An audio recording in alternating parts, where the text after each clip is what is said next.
بسم اللہ الرحمن الرحیم۔ السلام علیکم۔ ایک بار جبرائیل علیہ السلام حضور اکرم صلی اللہ علیہ وآلہ وسلم کے پاس آئے تو آپ صلی اللہ علیہ وآلہ وسلم نے دیکھا کہ جبرائیل علیہ السلام کچھ پریشان ہیں۔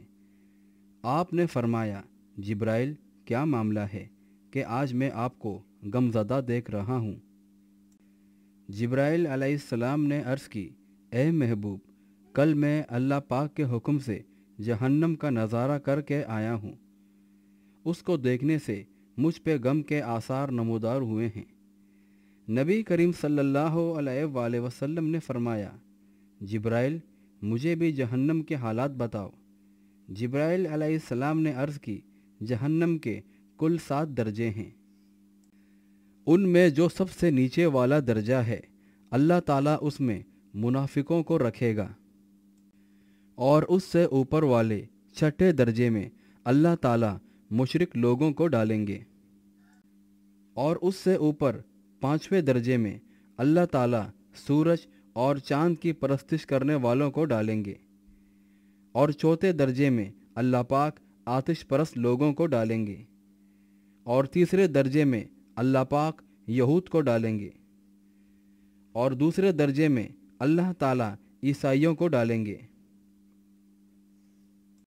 یہ کہہ کر جبرائیل علیہ السلام خاموش ہو گئے تو رسول اکرم صلی اللہ علیہ وآلہ وسلم نے پوچھا، جبرائیل آپ خاموش کیوں ہو گئے؟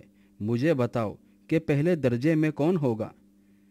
جبرائیل علیہ السلام نے عرض کیا، اے اللہ کے رسول، پہلے درجے میں اللہ پاک آپ کے امت کے گنہگار لوگوں کو ڈالیں گے۔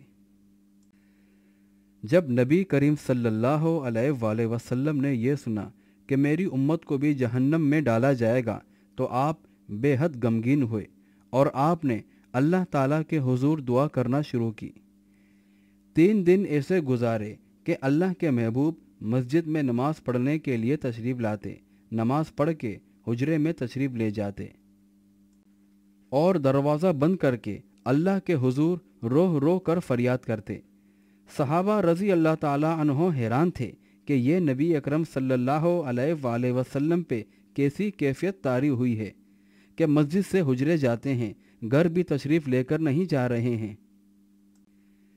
جب تیسرا دن ہوا تو سیدنا ابو بکر صدیق رضی اللہ تعالیٰ عنہ سے رہا نہیں گیا، وہ دروازے پہ آئے، دستک دی اور سلام کیا، لیکن سلام کا جواب نہیں آیا۔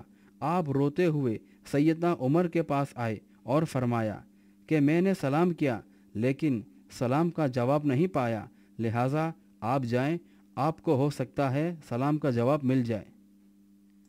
آپ گئے تو آپ نے 3 بار سلام کیا لیکن جواب نہ آیا۔ حضرت عمر رضی اللہ تعالیٰ عنہ نے حضرت سلمان فارسی کو بھیجا لیکن پھر بھی سلام کا جواب نہ آیا۔ حضرت سلمان فارسی نے واقعے کا تذکرہ حضرت علی رضی اللہ تعالیٰ عنہ سے کیا۔ انہوں نے سوچا کہ جب اتنے عظیم شخصیات کو سلام کا جواب نہ ملا تو مجھے بھی خود نہیں جانا چاہیے، بلکہ مجھے ان کی بیٹی فاطمہ رضی اللہ تعالیٰ عنہا کو اندر بھیجنا چاہیے۔ لہٰذا آپ نے فاطمہ رضی اللہ تعالیٰ عنہا کو سب احوال بتا دیا۔ آپ حجرے کے دروازے پر آئیں، ابا جان السلام علیکم کہا۔ بیٹی کی آواز سن کر رسول اللہ صلی اللہ علیہ وآلہ وسلم اٹھے، دروازہ کھولا اور سلام کا جواب دیا۔ فرمایا، ابا جان آپ پر کیا کیفیت ہے؟ 3 دن سے آپ یہاں تشریف فرما ہیں۔ رسول اللہ صلی اللہ علیہ وآلہ وسلم نے فرمایا کہ جبرائیل نے مجھے آگاہ کیا ہے کہ میری امت بھی جہنم میں جائے گی۔ فاطمہ بیٹی، مجھے اپنے امت کے گنہگاروں کا غم کھائے جا رہا ہے، اور میں اپنے مالک سے دعا کر رہا ہوں کہ اللہ ان کو معاف کر اور جہنم سے بری کر۔ یہ کہہ کر آپ پھر سجدے میں چلے گئے اور رونا شروع کیا، یا اللہ میری امت، یا اللہ میری امت کے گنہگاروں پر رحم کر، ان کو جہنم سے آزاد کر۔ کہ اتنے میں حکم آ گیا، اے میرے محبوب غم نہ کر، میں تم کو اتنا عطا کر دوں گا کہ آپ راضی ہو جائیں گے۔ آپ خوشی سے کھل اٹھے اور فرمایا، لوگوں، اللہ نے مجھ سے وعدہ کر لیا ہے کہ وہ روز قیامت مجھے میری امت کے معاملے میں خوب راضی کرے گا، اور میں نے اس وقت تک راضی نہیں ہونا جب تک میرا آخری امتی بھی جنت میں نہ چلا جائے۔